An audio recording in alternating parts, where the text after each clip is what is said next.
Today we're going to make a Peruvian style spatchcocked chicken. This is the most delicious chicken recipe I have come across. It is quite amazing. Once you eat this, you will wonder why you have not spatchcocked every bird that you've ever cooked. So I'm going to show you how to spatchcock a chicken. Now first of all, just cut off this sort of extra stuff here. Okay, and then what you're going to do, spatchcocking means we're going to actually take out the spine of the chicken. So I'm just cutting out this extra fat here. And so with good kitchen shears, what you want to do is you want to see where the backbone is. And what you're going to do is you're just going to cut on both sides of the chicken. You see? On both sides of the spine here. And so I'm just cutting through, so I got that one end already, and then I just do the other end. And what this does is, by using this method, we're going to be able to have the chicken closer to the juices, and it just makes for a much more succulent chicken. So take a look at that. Alright, look at that. I took all of that out. Okay, I don't actually throw this out. If you don't like it, you can, but I actually do enjoy this piece, so I'm gonna bake that too. You could just clean it up a bit here. Okay, so take a look at that. That's what spatchcocking a chicken looks like. And again, you could just trim that up. Alright, and now what we're gonna do is we're going to clean this with some lemon. But before I do that, let's put this over here. And so what I like to do at this point is just give it a good push down. You see that? So just a good push down, and it sort of will flatten it out. Okay, this one has a nice big breast. Alright, so that's as far as it's going to go. Do you see how nice that is? I always like to clip the ends of these wings too. And I just throw that piece out. You got to get it right in the right spot. There we go. Alright, so that's how easy it is to spatchcock a chicken. You can do it, right? Alright, so now what we're going to do is wash this with lemon. I like to always wash the chicken with lemon, and not only that, but it gives it a really nice flavor to it. Alright. And make sure you get the other side as well. And some people like to use vinegar, white vinegar as well. You could do that if you prefer that flavor. I rather like the lemon. Okay, so there you go. That's the first easy part. And then what we're just going to add is our spice blend, that cumin. I ground up some cumin, the peppercorns, and the paprika. I like to use a smoked paprika. You can use a sweet one if you prefer. The smoked gives it sort of a more chipotle flavor, and I find that it really gives a nice flavor to that.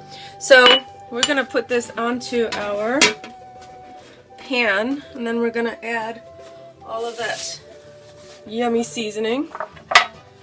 Okay, so there you go. We're gonna, and see, those are those two pieces that I used.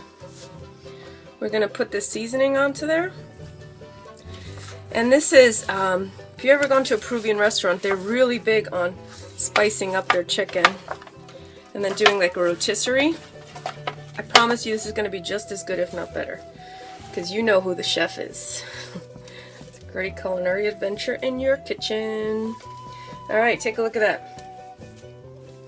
Look how beautiful that looks. Oops, sorry about that. Alright, so just get all that flavoring onto the chicken. And what you could do is you can leave this in the fridge to marinate for a good couple of hours, or even overnight if you like. But if you're like me, you're hungry right now and you want to eat. So what I'm going to do is I'm not going to actually marinate this too long. Alright, here's some more smoked paprika if you like. That gives it a really nice flavor. Okay, and then if you like, you can do some garlic on it as well. Just mash up some garlic, which I'm going to do, and just add it to that if you like garlic flavor. If you want to do a garlic powder, you can do that as well. What I'm also going to do is I'm going to add some oil. You could use if you're going to use canola, make sure that you use an organic canola, since it's so many, most of the canola in the US is GMO. Okay, genetically modified, and you don't want that in your body. So I'm using a grapeseed oil, which I like. It's very light. And look at that. I'm using quite a bit just to get that in there because we're going to bake this. And we're going to want to have some of that moisture and the juices. But you're going to bake it down flat like this, okay? And then we can put those two. Okay, so here it is. I minced up the garlic. I'm going to add a little more salt to this. And I put the majority of my garlic on the inside just to give all that, the bone and stuff, some flavor. And on the other side, oh, take a look at all this seasoning. I'm going to take that off and put that on our top. Okay, there you go. And I put a little bit of that garlic on this part as well. All right, remember those two? That's actually the backbone, and I really like the bony part, so I'm keeping that there. All right, that's it. This is ready to go. I'm putting it into a preheated 375-degree oven, and it's going to take about 45 to 55 minutes, depending on your oven. So it's been about 25 minutes cooking. Look how nicely that is cooking. And now what you can do is, to make sure you have that extra succulence, just take some of that liquid. You're going to have to tilt the pan and just baste that breast. Okay, and then let's leave it in for another 25 minutes and then we'll check for it. So it's been 50 minutes and it looks like it needs a little longer. So I'm going to check on it again in 10 minutes. I'm going to baste it and check on it until you see the liquid run clear between the thigh, like when you separate it. I can just tell that this is not ready. I like it a crispier chicken too. So we're just going to give this about 10 or 15 minutes. So it's been about 60 minutes cooking. What I'm going to do is I'm going to take a look at the liquids. I'm going to part the thigh here, and if it runs clear, that means it's ready. If it's a little red or pinkish, when you see that blood still, that means it needs some more cooking. Okay, can you see that? I just parted it and the liquids are running clear. That means our chicken is ready to eat.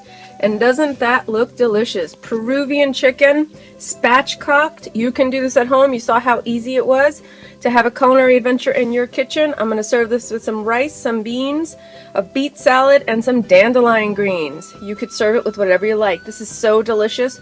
Watch out. You're going to probably finish it all. Have a great culinary adventure in your kitchen like I did in mine. Bye.